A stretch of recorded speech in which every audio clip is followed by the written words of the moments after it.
Hello ভাই brother, বন্ধু বান্ধব, কী অবস্থা সবার? আজকে চলে আসছি মুন্সিগঞ্জে। আমি কিন্তু আইতে চাই নাই। আমার কয়েকটা বড় বড় আর বুড়া বুড়া বড় ভাই আছে। এরা আমারে চ্যাং ধোলাই দিয়া গাড়ির মধ্যে তুলে নিয়ে আসছে, আমাকে আলু ক্ষেত দেখাইতে নিয়ে যাবে।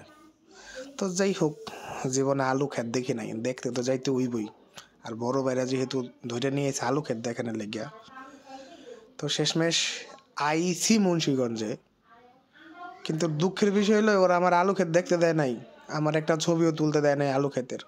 আমি এত এত কইরা কইলাম, একটু গাড়িটা থামান, একটু থামান, বাঁচাও বাঁচাও চিল্লাও, কেউই তো গাড়িটা থামাইলই না।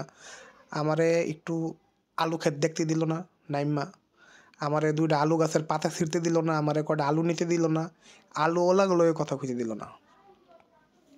গাড়িতে বই বেরলে অভিশাপ দিতেছি, যারা আমার আলু ক্ষেত দেখতে দেয় নাই, আলু খেতে ছবি তুলতে দেয় নাই গা, এখন 4টা করে বিয়া হোক, ও একটা করে বউ আছে আর 3টা করে বিয়া হোক।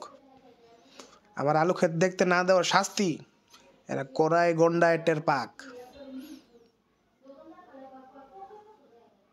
আমি দুঃখ কারে দেখামো? আলু ক্ষেত এত দূরত্ব আমার টাইনা লইছে, আলু ক্ষেত দেখতে দেয় নাই, আলু ক্ষেতে ছবি তুলতে দেয় নাই। এই দুঃখ আমি কারে দেখামো? বড় বড় ভাই ব্রাদারকে উদ্দেশ্য করে বলতেছি, বুড়া বুড়া ভাইকে উদ্দেশ্য করে বলতেছি, যারা আমারে ধরে নিয়ে গেছেন আলু খেতে নেমে ছবি তুলতে দেন নাই, আপনার আরো 3টা করে বউ পানে একজনে। আমারে আলু খেতে বইয়া ছবি তুলতে না দেওয়ার আপনাকে শাস্তি এটা।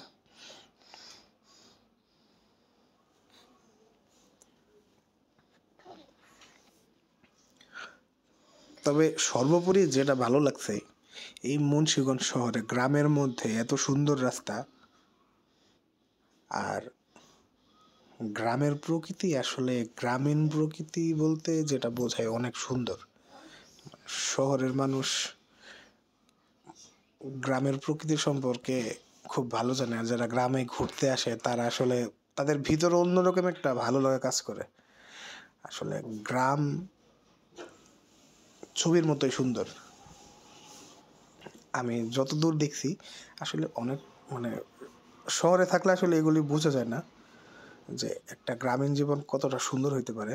সর্বোপরি ধন্যবাদ এই বড় ভাইগো, যারা আমারে চ্যাং ধোলাই করে ধরে এখানে নিয়ে আসছে আলু ক্ষেত দেখার জন্য। সবাই ভালো থাকবেন। আসসালামু আলাইকুম।